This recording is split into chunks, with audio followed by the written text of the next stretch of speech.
get started then. We would like to thank you all for coming in. Welcome the candidates for Clark County Chair to our meeting of the Columbian's Editorial Board. Would like to thank Jeannie Stewart and Mark Bolt and Mike D'Alessandro for coming in. We should mention that there are two other candidates in the race, David Medor and Tom Melke, and they both declined our invitation to meet with us today, so we're appreciative to have you. Also would like to welcome and introduce reporter Katie Gillespie, who will be sitting in. She will not be asking questions in this forum, but might like to speak with you afterwards. And final bit of housekeeping, we are videotaping this for use on our website. We post all of our interviews unedited on the website for the benefit of our readers. That said, again, thank you for joining us. We'll go around and give you a moment to please introduce yourselves, give any background if you like, and explain to us and to our viewers why you are the best person for this position. And let's try to limit this to 2 minutes apiece, please. So we'll start down here with Jeannie. Thank you. So, running for Clark County Chair, a person needs to come prepared and ready to do this job. I have extensive private business experience, both U.S. Bancorp for 13 years and our own private business that my husband and I had for 29 years, a successful small family business. I also bring professional knowledge in leadership from 12 years on the Vancouver City Council. Prior to that, on the Vancouver Planning Commission. I now serve on more than 20 boards and commissions for Clark County, and I am a sitting county councilor. I am the best person for the job because of that extensive background and because I have the advantage of serving in that venue now and having a very clear picture about what needs to change and potentially how to change it. Great, thank you. Martin. I'm Mark Bolt. Born and raised here, of course. I was a state representative for 10 years. Actually, I served chair for 5 years of that, 2 years in the Tight House. I was chair of the committees, and I was chair, the minority leader for 3 years. Then I became a county commissioner. I was chair of the commission for 3 different times.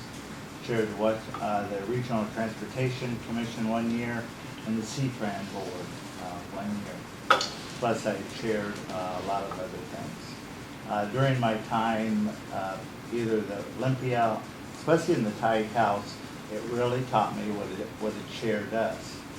And as I chaired that, CTRAN, I believe I had proof that I was able to serve all the members. Whether I agreed with them members or not, you still are there to serve. And the position for this, under the charter that I've supported, is a chair. I've done a chair, I did things like got Camp Bonneville off the starting ground between the Washington State Department of Ecology and the U.S. Army. I've done things like I was kind of the county's representative in North County Sewer between Battleground, Richfield, and Clark County. And you know, even little things like we had a real blow up between the railroad owner and a nonprofit that I was able to get them going. I also stood as a representative for the county against Cowlitz Casino and went to Washington D.C. and represented the Cowlitz. We'll see how that happens. But so I believe I'm the best experience because of my experience being a chair in very diverse groups. Great, thank you. Mike? Yes, I live in Battleground with my wife Angie and our 2 daughters, and lived there for 10 years. I got involved in city government since 2008, first on the planning commission in Battleground and now in city council. Being on city council, we kind of have a front row seat to what's been going on in the county, and it's been concerning and frustrating, not only as a city council member, but as a citizen of Clark County. Whether it's the cronyism, whether it's the divisive issues that have come up, the needless divisive issues that have come up, that have divided this community. The voters in Clark County are smart, and they passed the charter. They sent a clear message that we need something different. That the status quo isn't cutting it. So I feel like in this race, I do bring local governing experience. I bring a fresh voice to the race as well. I'm not a career politician. I haven't been in elective office for years and years and years. But I bring that perspective, and more importantly, by also supporting the charter, I believe in that form of government, and I feel as though that if you're going to chair this council, that you should believe in the government that you're representing, and I would. And I have a reputation with my colleagues on city council working together. We have a council that has some different opinions from time to time, and we work together, and we've had some positive things happening in Battleground in the last couple of years. So I feel like I bring an option to the table for the voters that's not the status quo, but I do bring experience, and most of all I bring an attitude that I have a passion of service, and I want this council to be successful, and I want Clark County to be successful. Great, thank you. We'll move on to some specific policy or issue questions. Let's start out with, we'd like to get your thoughts on the county has been operating under a fee waiver for developers. Would you continue that policy? Would you advocate it before you would you work to change it? Has it been effective? We'll start with Mike. I don't support it. It has not been effective, and there's been some clear evidence of that. The issue with the fee waiver is it is essentially going to become citizen subsidized growth. It's essentially what it will be. And at this point, we haven't gotten that far, but at some point, there's going to be a negative impact on the general fund. It'll start affecting other services. If we were seeing the job growth happening with this, I would be in favor of continuing to at least review this, maybe improve it, tweak it a little bit, but it has not been working. Councilor Medora touts, it's creating wealth in Clark County. It's not creating wealth in Clark County. The median income, household income in Clark County it's virtually unchanged in the last 2 years since this has been implemented. Unemployment is still above 6%. Still nearly a quarter of our population is at or below poverty. It's not working as it was intended to work, so it needs to go.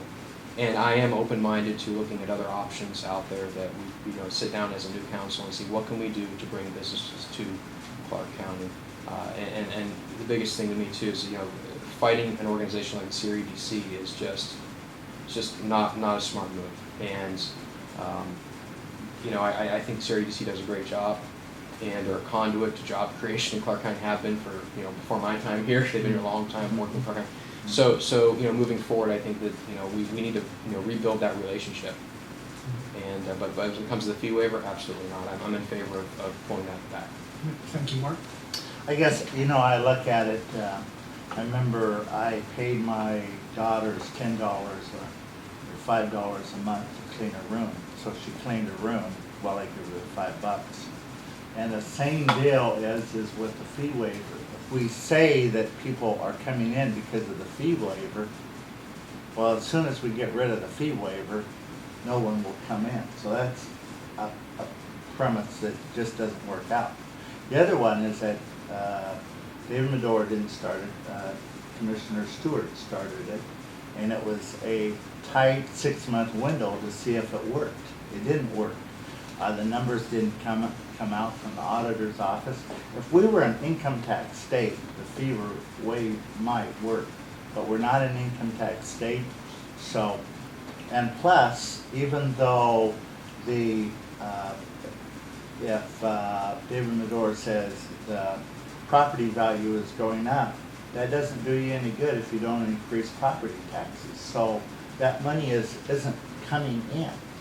And the last one is that it was when Commissioner Stewart started it, general fund paid that excess. Right now, general fund isn't paying the excess, so the builders are paying the excess.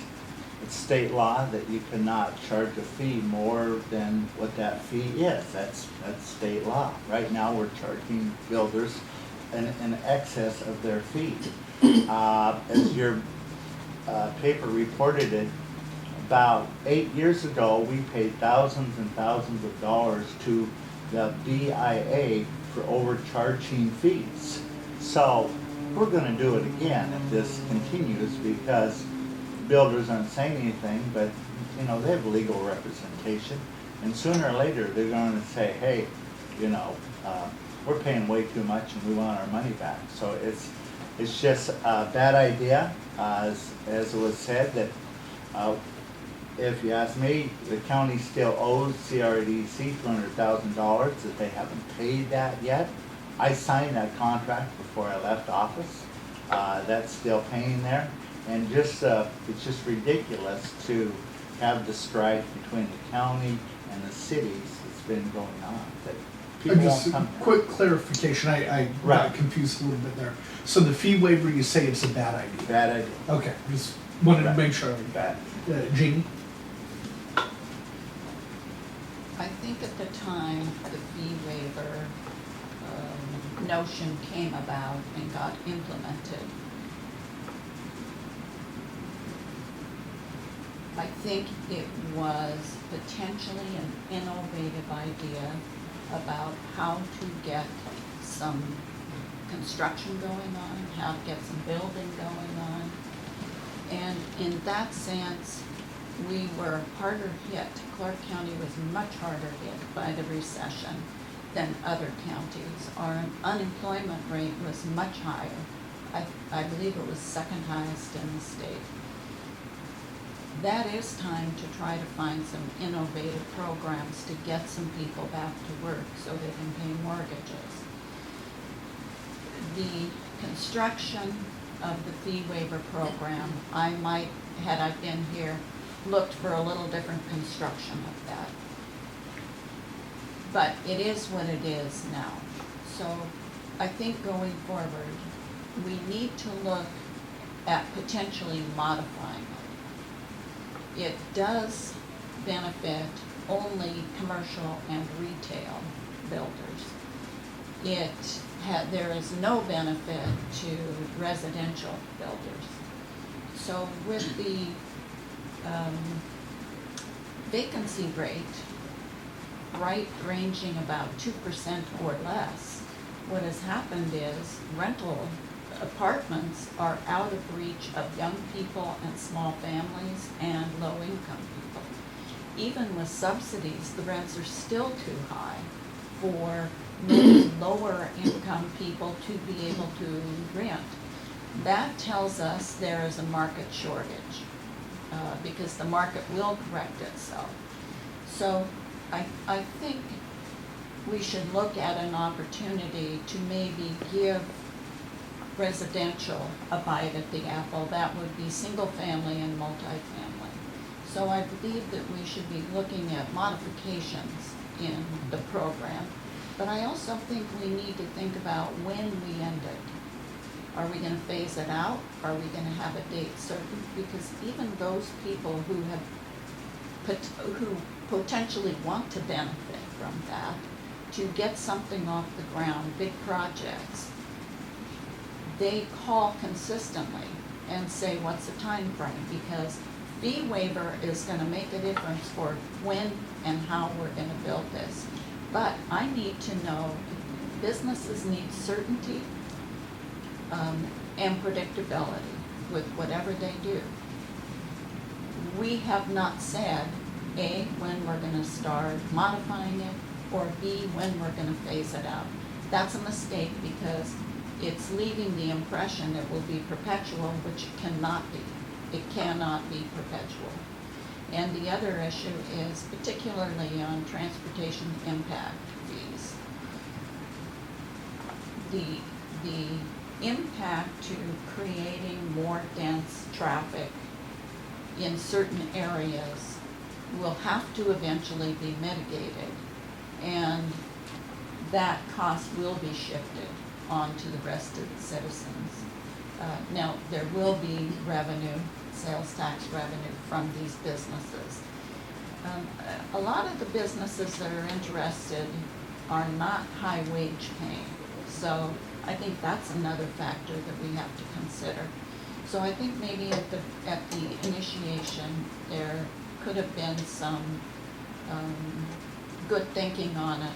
I think now it's time to think about where it ends and how, and to do that incrementally. We are way better off if we think about a process from the inception through to the conclusion. And what I see repeatedly at the county is, let's just do it. This is my idea, we're just gonna do it, without thinking today, tomorrow, next month, next year. So how do we phase it in? How do we phase it out? And what are unintended consequences that we make? I do want to talk about Columbia River Economic Development Council for a minute. The criticism that I'm hearing here, that that's not a fight to pick, I hope you're all aware. I am on CREDC, on that board and on the executive committee. And I fought from the beginning vigorously and at times in hostile environments to get the EDO money, because frankly, there's not even consideration to going back to a county share in that as a governmental entity at this time. We can't just have one creative idea about fee waivers. We need to recognize we need to work in partnership with the rest of the community. And each person has its area of expertise and the area they excel in. And we need to partner with them, not alienate them, not criticize them. And if we need change in an organization, go sit down with the folks and talk to them about what changes we think need to happen, and go into a board meeting and make those recommendations, not as an ambush. Talk to people in advance, and everything does not have to be high impact. It does not have to be sledgehammer. Well, thank you, Jean.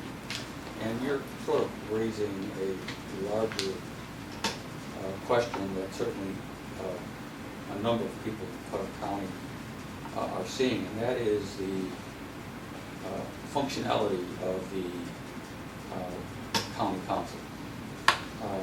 Generally speaking, how do you think the county council is perceived, and how do you think it's working right now? And I'll ask all three of you that, but I'll start with you.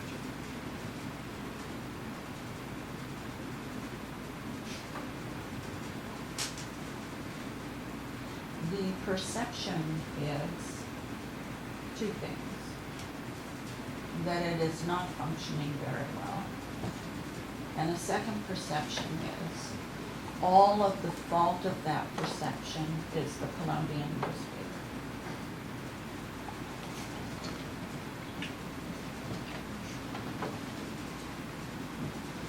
My experience increasingly is that it is not a we situation. It's I want. And I fully recognize that by saying that, it'll be on the tape and there'll be repercussions. It is the truth. And here's what I want, and I can get 2 votes. We need collaboration. We need to bring what each person, the best each person has to offer, to the table in the discussions and the decision making. It is not a 1 or 2 man show. It needs to be collaborative.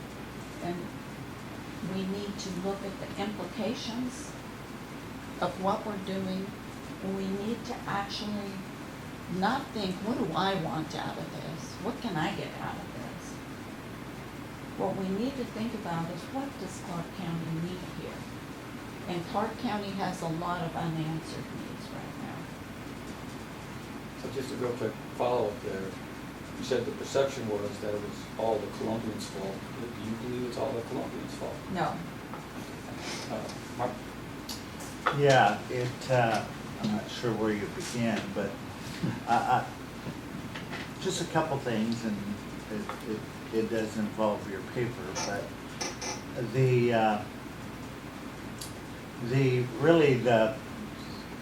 change going from the Columbian to the reflective.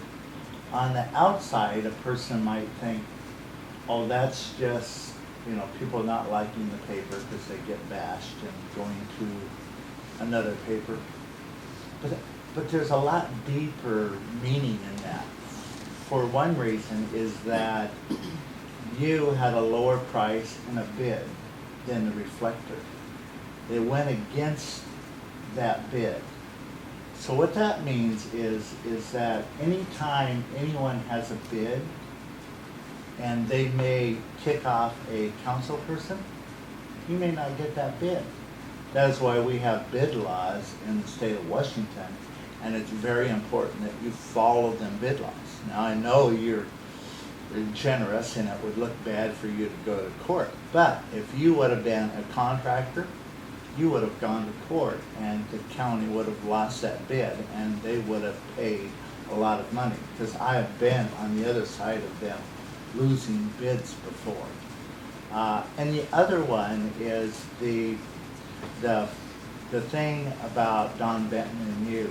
Now, that could be just don't connect me to that. I know, I'm not at all. Oh, you mean? Sorry, no, you know. I drive truck for a living, and I haul from Burlington Northern. Burlington Northern isn't the nicest people in the world by any sense at all. If I say anything to Burlington Northern out of respect, my company will fire me on the spot. I don't care what it is. I've been in construction all my life. Customer is always right. Well, to say that to you makes an impact upon the entire county level. It sends a message to every department head, every person on the street, everything, that we don't care about a huge newspaper. Now, Mr. Benton should have been reprimanded right on the spot, soon. The other one is that Mark McCauley, the manager, should have gone to Mr. Benton and at least put something in his record. Things aren't going right. We first started trying to do some rules with Commissioner Stewart on Facebook and social media. At that time, I think it was Betty Sue and I were there, and we weren't media types at all. And Commissioner Stewart wanted to do it, and we had some parameters about what to say and what not to say. It's clearly that's thrown out. The other one is that for 4 years, we had the rules of conduct that were voted on the first thing. And we went to a board meeting. That was when Council Milky was there, and we voted on them just like we did the state. Mr. Barron and I wrote them up, and it was essentially how you interact with the press, how you interact with each other, how you do things for the public. Them haven't been brought forth too. So if you could go on and on about the problems, of the commission for the state, to the other cities and everywhere else, but I think it is the chair's position to really have to say, all right, these are the things that we will act in a decent manner and respect to each other. Yeah, and just to make sure that my question is focused a little more, this wasn't really a question about how the county gets along with the Colombian Right, Array. I know. This is a question about how the county is perceived by the general public and how you perceive how the county is doing, regardless of whether the perception in the general public is what you are perceiving. So I appreciate all the publicity, but No, well, perception is reality. That's where we're. I mean, we're talking about the past year a lot, and what's been going on the last year and a half and 2 years, and my obviously talking to anybody, almost anybody in the community. I mean, people who were even staunch supporters of, Councilman Medor and Councilman Milky, and they are frustrated by what's going on, and they're looking for a new voice. They're looking for someone to come in, and my personal opinion, I said earlier, the perception is, dealing with these as a citizen and working on city council, it's dysfunctional. No disrespect to Ms. Stewart, she's sometimes in the minority on things there, but sometimes. But that being said, it is dysfunctional. So this position, this chair position, I'm a little concerned too that, individuals running for this, consider this position as more than it is, and they try to make it an executive role. I think that's where we have to be careful here. The charter was not intended for that purpose. So we have some individuals serving now who I think are having difficulty divorcing themselves from an executive role to a pure policymaker role. Serving on city council, I've served in a very similar form of government, council manager. So I understand the role here. But going back to it, I think that's the problem with what's the root cause of this, and what's causing the perception to be what it is that you have individuals who are trying to, take charge and rule the roost, and they're not in that position anymore. Excuse me. Kind of along those lines, how would you assess the county government's relationship with the city of Vancouver and with other cities around the county, in addition to the C-Tran board? How would you assess those relationships? Can they be improved, and how would you go about that? Let's start with Mark. It's almost like the last question in a way, but the fact of the matter is that they're down to 2 people from the county because of what has happened with Council and Medor and Milky. It is one thing not to like the bridge, but it is another thing to think everything in God's green earth is connected to the bridge. And if Vancouver wants to have a BRT that they put a lot of time and staff says, it makes sense, it's not good for a county commissioner to say, oh yeah, it may lead us to light rail and CRC and all this other stuff. It is just, it's terrible. It's disrespectful to the staff of C-Tran, and it is more than that, disrespectful to the employees of C-Tran. The other one is the going against Mill Plain extension, or the Mill Plain interchange. Well, when I was a state representative, we had 3 years. I was on the 17th, and we got 162nd and 192nd. Vancouver got Mill Plain, and the 18th, I think, got 179th. And the county supported that. Now the county goes along and says, all right, Vancouver, you can't have Mill Plain because we think it may add to something. But yeah, hey, we want Whipple Creek and 179. I mean, that is just can't go on. So what would I do to change it? I would make sure that, first of all, that when I'm on that board, I'm respectful of everybody.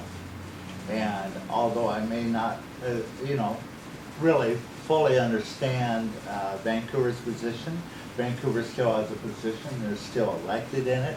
They still really want to get people along Fourth Plain to the city, and I think eventually, if they hopefully do get a bridge, that BRT then can go across the bridge. So And if I'm ever on that, be able to be a chair of that C-Tran board again, I'll institute what I did before, that I will go to the staff first. And I think one problem with the C-Tran is that C-Tran doesn't like David Medor, and David Medor, Tom Bilkey doesn't like C-Tran. So C-Tran pokes David Medor sometimes. And regardless how you feel, it's not very good to poke, a pit bull sometimes. Just leave them alone. And some of the actions are just created that they go into executive sessions and everything. It's the law, it's the law. Leave him alone and try and respect one another. Mike? The relationships with other jurisdictions, Mhm. is a great question. They're not good. Trying to come up with a better word than good, but they're not good. I can speak from my perspective on Battle Ground City Council. We've had, like Mark brought up, we've had the county, trying to poach businesses from our city, and that's documented. And you're like, well, we're all together in this here. All these jurisdictions need to work together. And when we have an employer in our city that's generating a decent amount of jobs, and for whatever the motivation is, whether it's a resume builder for a campaign election, I don't know what it is. Hey, I brought this business into the county. I don't know, but to want to pull business out of the city, that and we are Battleground is industry, family wage jobs starved. I mean, we're looking for employers. So that, along with and I'm sure we'll talk about the growth management issue, but that issue as well, where we said no, this is this plan 4 is not for us, because what it's going to do is it's going to limit our ability to grow where we need to grow, which is we need to grow just like we need to grow job creating areas. We need to grow industrial and commercial lands in the Battleground. So that relationship, you saw a bunch of other cities sign on to speak out against the growth management alternatives, and I think that also shows that there's just this fracture out there between the jurisdictions and the county. And the way you repair it, the one advantage, we've been talking about experience, and experience, it does mean something, but I don't bring the baggage to this job. I don't have the political battles of the past or really even of the present as much. And I'm able to step into a role and work with people and build relationships. And I think that's going to be critical moving forward, that we're able to build relationships. And Mark is right. Obviously there's some personal things going on between Councilman Milky and then some of the other organizations in the county. So that's always how is that going to get repaired if they're elected? That's a question I wish they would be here to ask them and to find out how you're already there. Why do you want to be in this position of chair? What's going to change? What's going to make the county better when you're chair? So I think that's relationships are a huge part of this. And when I first moved here, 10 plus years ago, Clark County seemed to be going in a different path, and it seemed to be a more positive, collaborative path. And it's been on a downward spiral for several years now. And so I think it's going to take some new blood on many levels, city councils, county councils, to really bring some new leadership into this community that isn't saddled with that past and the negative past that can really help move things forward. So. Jeannie, your thoughts on the county's relationship with C-Tran and cities in the area? Clark County and the city of Vancouver are the two largest jurisdictions. They are estranged. That is unhealthy. And that has come about actually on both sides. I say that with personal knowledge, having been on the Vancouver City Council. I thought it was nonsense on the city side, and I think it's nonsense on the county side. It does not serve our citizens. In the broader, the relationship with RTC and the County Board of Commissioners, and I exempt myself from this. 4, relationship with CREDC, 4, relationship with C-Tran, 4. Those are our critical partners in the region. In 7 months, I have worked vigorously to improve relationships with all those organizations. And I have not needed a sledgehammer to do that. It is difficult to sustain that because that, on an ongoing basis, meeting by meeting, can be undermined by actions of other counselors that recreate the atmosphere that I'm trying to improve. So these are our critical partners in the region for everything that needs to be done for all the cities and for the unincorporated areas. And that is, we need leadership. That's the first thing we need is leadership.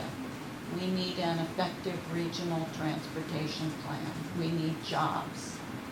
We need to improve the economy. And we cannot do that alone, nor should we be trying to do it alone. It is not about us. It is about all of us. This isn't nobody on a white horse. This needs to be regional and sustainable. And, sorry to interrupt. Sure. And you've made it a point several times to try and distance yourself from Councilors Medor and Melky. Do you think, is that politically wise for you? Obviously, they have some support out there. They've been elected. I'm sure they have a lot of support out there. I'm saying it in part because the constant reference my two opponents here are making is the county this and the county that. I am a counselor there, so I want to make it clear that some of their criticisms may have some merit, but I do not own those problems. Well, let me try to get you to be a little bit more specific. You just labeled relationships as poor with a lot of other different agencies. Who is mostly responsible for those poor relationships?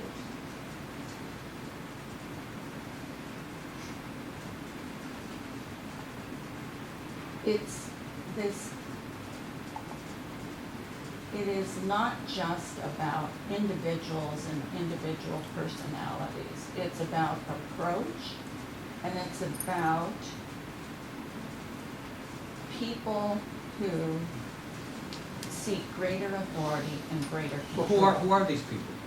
Well, Medor and Melky are used to the system without the charter, where they have had direct authority to do what they choose to do. So they're creating this poor relationship with these other Yes, agencies. I believe the way they have gone about doing things has created that poor relationship. And the most recent certainly is Columbia River Economic Development Council. I'm curious, Mark, you're running as an independent. Right. And previously, you were a Republican. Right. Why the change?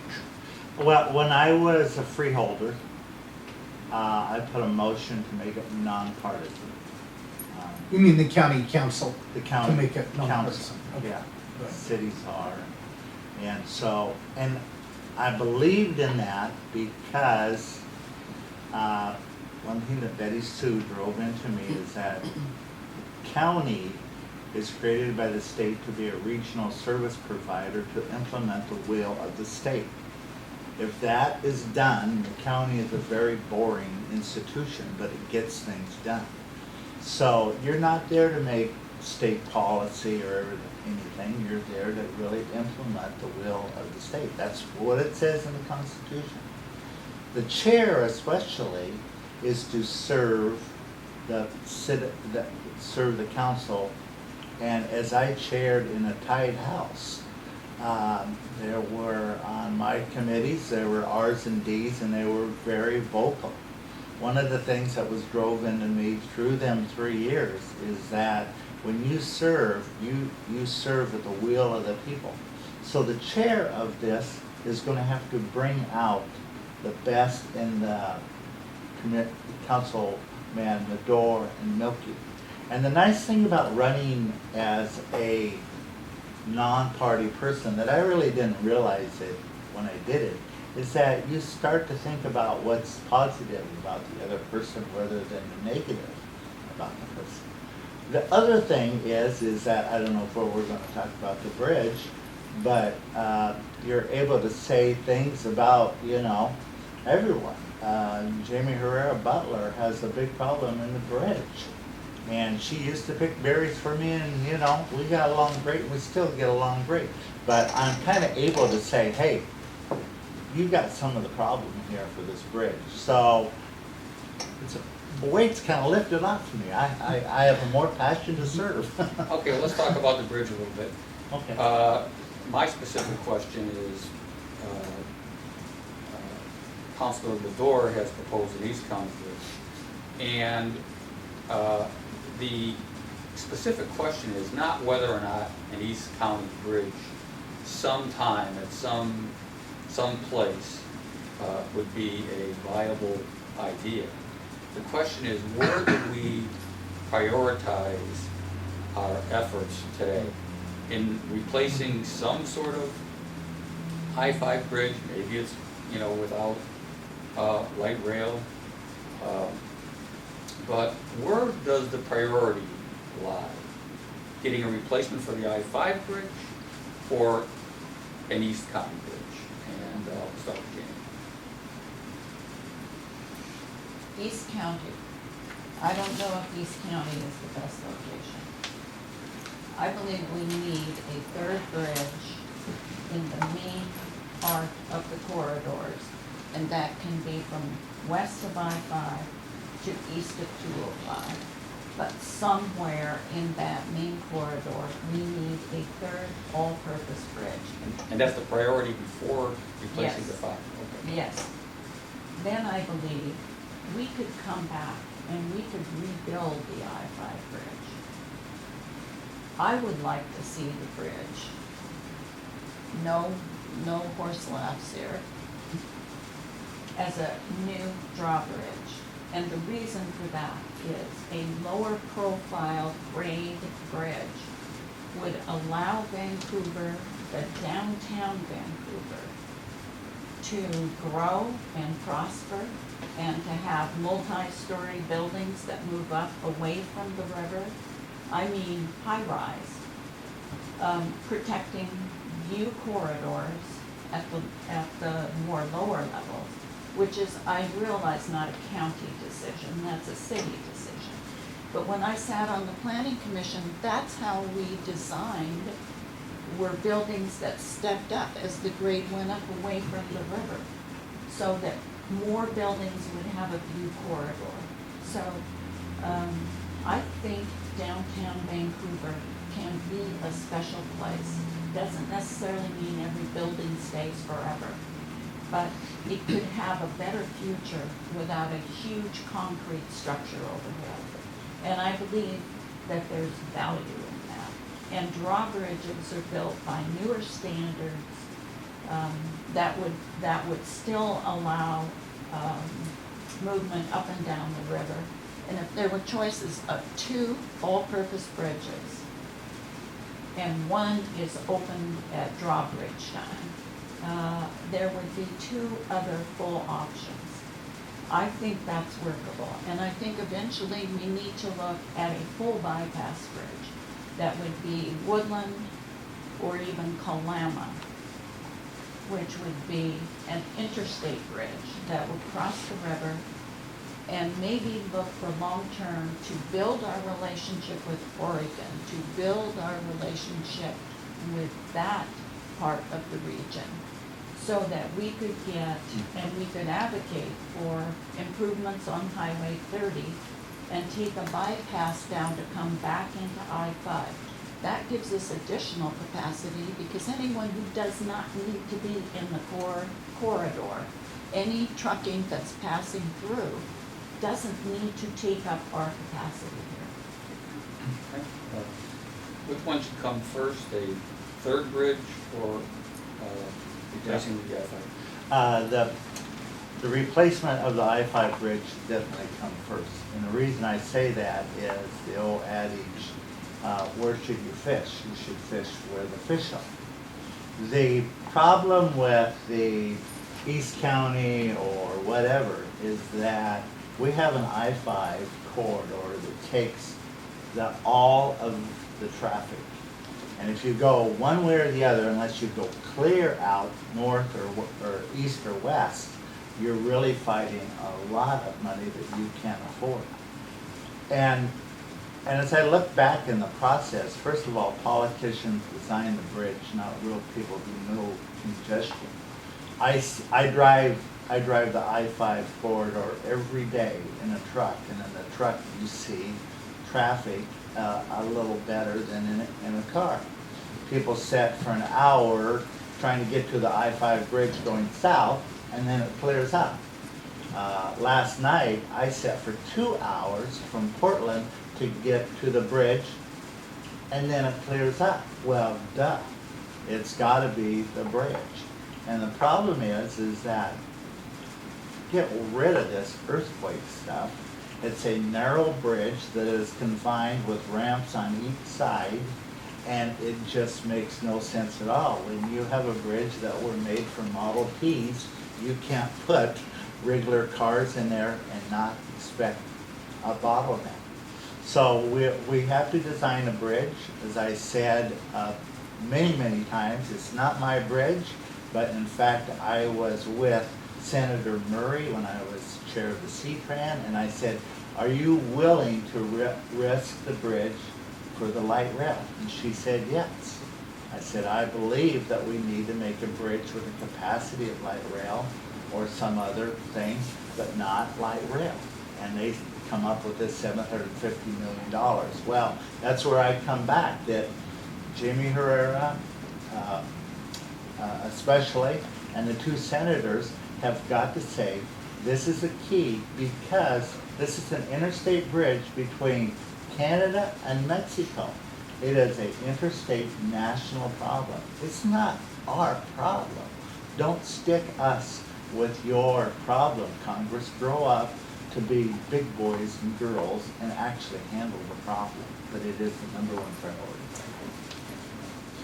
Well, we need a comprehensive solution to deal with traffic and transportation in our region, and it's going to come in phases. You know, and the first phase to me would be replacing the existing bridge, primarily due to safety factors.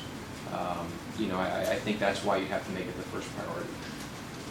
But I do agree that we do need a comprehensive plan, and that needs to be a community-driven plan.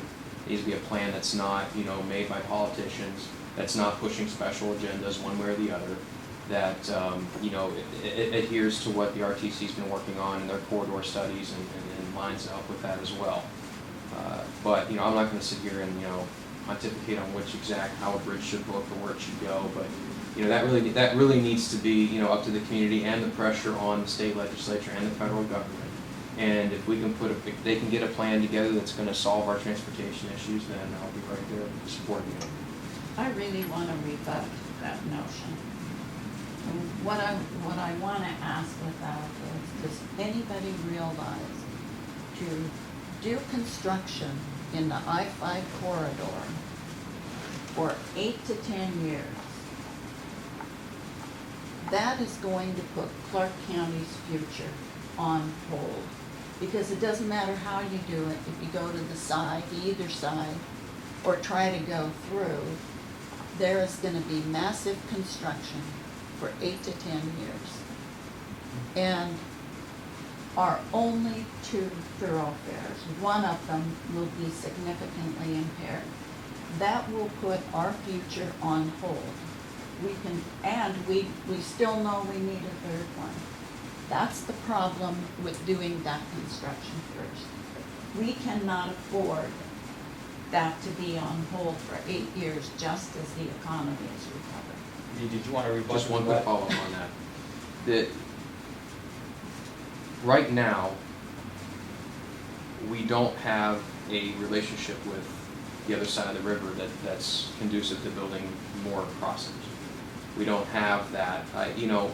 I guess the way I'm looking at it is, safety is a huge issue, but, practicality. Can we get a crossing somewhere else? And how long is it going to take for that to even happen? I mean, we were close on this last design, and there were issues with the project, and we fell through the cracks. But now, if we go back to the drawing board, and yes, it's going to take a long time to get a new plan in place, and yes, it's going to take time for the construction to happen, and it will have an impact on not just the city, but it's going to impact on travel, and it's going to impact on people who live. We live in my city in Battleground, have to drive all the way to Beaverton for jobs. But I just, if you can show me where the state of Oregon is going to say, yeah, you can put a bridge here, and the state of Washington said, yeah, I'll do that too, and the federal government's like, yeah, let's go ahead and do that. I just don't know that that's really practical, that can happen first. I think it needs to happen at some point, but I don't know if that can happen first. And I guess I would be for that also. When we looked at the I-5 bridge, and if you would have really looked at staff, and you give it to contractors like Peter Keywood or something else like that, they make that in stages to make it livable. I mean, the fact of the matter is that it's got to be done. The other one is, if you look at Marysville, if you look at the earthquake that took the bridge out in Los Angeles, the same deal happened. But you have got to do a bridge. And you can Mickey Mouse around this all the time, but Oregon wants a bridge. And if we're going to, I may act like I'm a little mad about this, but when you sit in traffic for 2 hours looking at everybody switching lanes, I think everybody sitting around me, is kind of mad at this too.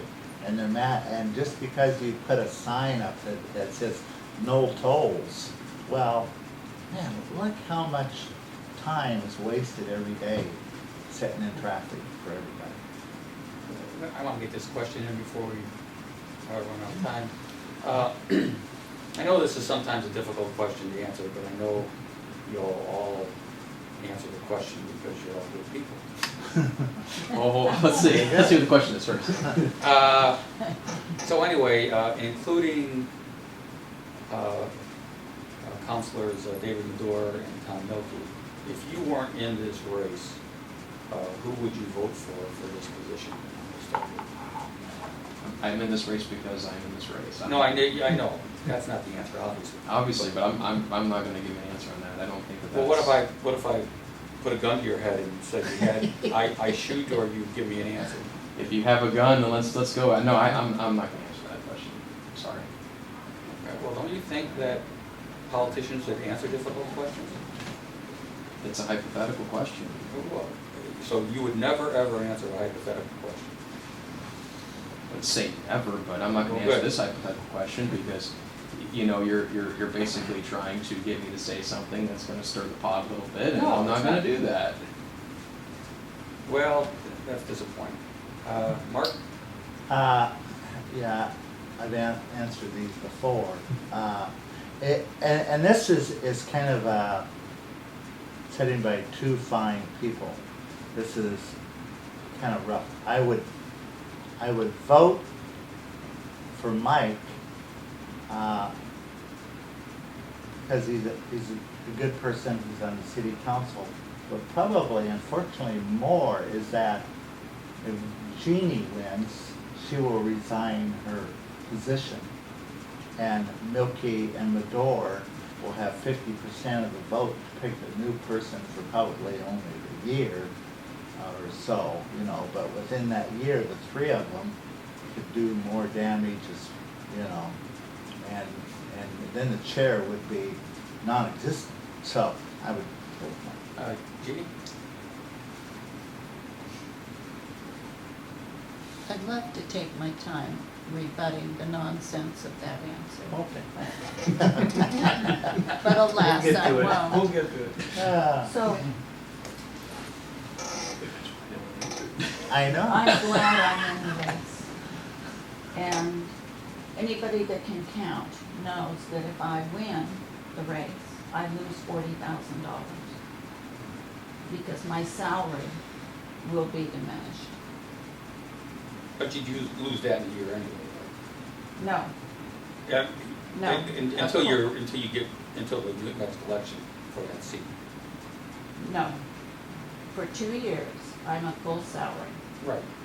if I stay in my position. Right. If I win this, I lose the full salary and go to the smaller salary. Right. So that's not a small amount of money, and not a small amount of money in my circumstances. So I have to believe that this is out of duty and responsibility, and that's exactly what it's about. And when I look at all the other candidates, I would vote for myself. It's why I'm doing this in the first But what if you place. weren't in the race? You'd have to go to the ballot box. If I wasn't in the race, I might not vote. I might be an undervote for this. You guys, okay. See what I Are started? we the worst lot? I think so. So Jeannie, I want to give you a chance to talk about construction that Mark put on the table about the Yes. dynamics of this election, and say why that's not so. Because I've heard that out in the community too. Well, and there are people in the community that are saying that. So it's to Mark's advantage to say that because he expects to get some Democratic vote. And that's the right thing to say for that purpose. It is true that if I win, my position would be, there would be an appointment that would go into that. The ridiculous part is that when I was redistricted, it's clear that I would never be reelected in my own district because it's the core of the dyed-in-the-wool Democratic Party voters is my district now when I was redistricted. And in my own district, there were averages of like 34% of the people that favored me when I put an R by my name. So it is a heavily Democrat, heavily partisan. And even if they could appoint somebody, I don't know where they would find a strong Republican candidate in the district. Because the city is really getting, and I think this is sad, more and more partitioned politically. And that is one of the drawbacks of the charter, I think, is that we're gonna have pockets of people who represent only one thing. And I don't think that's healthy. So, even if there is an appointment, it'll take a while for that appointment to happen. And I think the outcome of that election, which would need to be next November, would likely bring a Democrat. So some Republicans are saying, stay where you are because at least we have a conservative in that position. That might be fine for me, but I didn't come here for this to be fine for me. I came here because I saw work that needed to be done, and now I see a lot of work that needs to be done. And one question, point of order on that. Excuse me. So if you win the chair, then your position, it would be appointed. Would the new counselor also take part in that? Yes. Okay, I wasn't clear on that. So it would be myself, Mhm. As the chair. new person who comes on, Okay, and 2 other counselors. okay. I So just want- 4 people, Right. 4 people. Just one note. Yeah. When Commissioner Councilman Milky ran and lost against Betty Sue, he moved to the 49th to run against Commissioner Stewart. Then he moved back where he is right now. I'm not a betting man, but I'd like to bet that if something happens, look where the address is changing. Okay? Inside the politics. Yeah. Okay, we'll go around, we'll wrap this up, give you each, please take about 1 minute and give us your final pitch. I'll give them 2. Okay, 2 minutes. We go. Okay. This is never gonna happen in one, I'll tell Yeah. you that right now. Your final pitch, and also please mention any notable endorsements if you would like, and we'll start with Mike. Well, you know, once again, like I mentioned earlier, you know, I bring something different to the table here, you know, and I bring local elective experience. I'm not part of the past, I'm not part of necessarily the present with the county council. You know, I have a history of working with people, working with my fellow council members in Battleground. You know, I'm a collaborator, I'm a listener, I'm a learner. Those are the skills I would bring to the table. You know, I feel like I said before, this position, you have to believe in what you're representing here, and you have to support this new form of government, and you have to ensure that you're fulfilling that role as it is intended to be fulfilled. You know, I care about Clark County. It's my home. I've actually lived in Clark County longer than anywhere else, and we moved around quite a bit, so that's kind of the reason why I bring that up is as a child, we transfer around quite a bit. And, you know, I've raised both my kids here, and you know, we love the county, we love the community, and I'm passionate about serving the community. And, you know, as this position was created and became evident that it was something that I felt as though with the current political climate in Clark County, that I had the right temperament and the right skill set to step into the role and help make a positive impact on the community. And I'm sorry. And notable endorsements. Well, I've been endorsed by the Clark County Central Democratic Committee. I've had some other endorsements. Craig Pridemore's endorsed my campaign. Former state rep Tim Probst has endorsed my campaign. So those are some notable. Sure. Great, thank you. Mark? I have a lot of passion to run for this office. Even though I have 18 years in elected service, I have always had one foot either in a truck driving job or in the mud on the farm. So I believe that has always kept me grounded. I believe I have enough experience being a chair in contentious things that make me a good chair, especially with the two that I will serve with.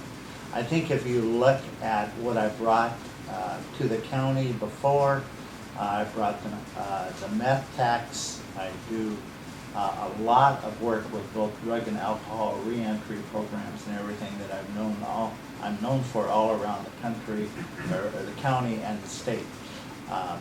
I brought the regional mental health to the county. Unfortunately, David Modor has kind of ruined that, but I think it still has some good prospects that I'm really interested in the mental health, especially in the jail, and I can see that through.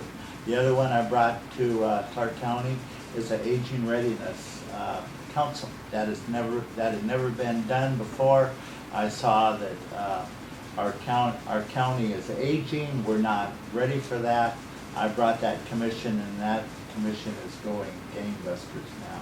So I think the things that I brought to the county before, that I can continue to do that, plus my passion, my roots are here, and I really want this community to be a good community. Not for my kids, my grandkids, but my great-grandkids, because my great-grandkids are going to be here, but all my kids are here, and I really want this community to be great. And I'm sorry, endorsements? Believe it or not, the Young Democrats, but, you know, last, 2 years ago, the endorsements didn't do me any good, so I didn't ask. Okay, thank you. And Jeannie? So this is a crucial time for Clark County right now as we fully implement the charter and go to a chair of that group.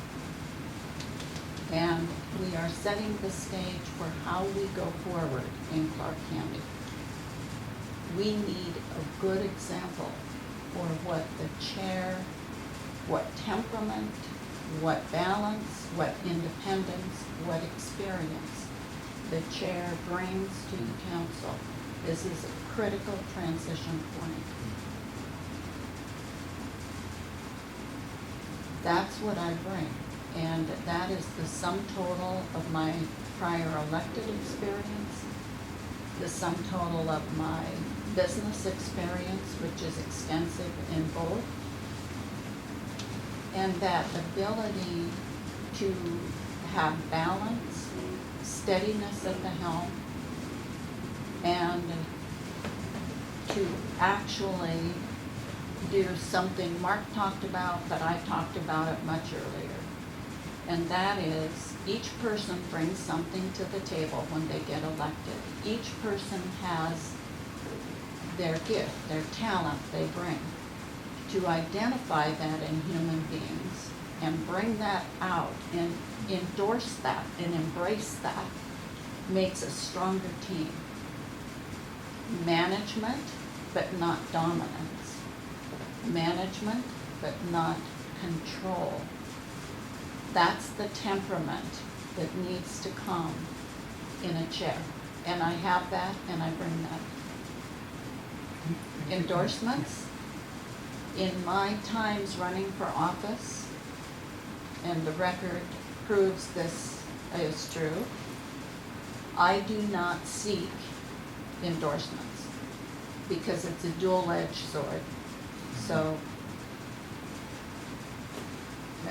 it's not hard to compile a very long list, but it's not always meaningful to do that. Great, well, thank you very much for joining us. Thank you very much. Appreciate it.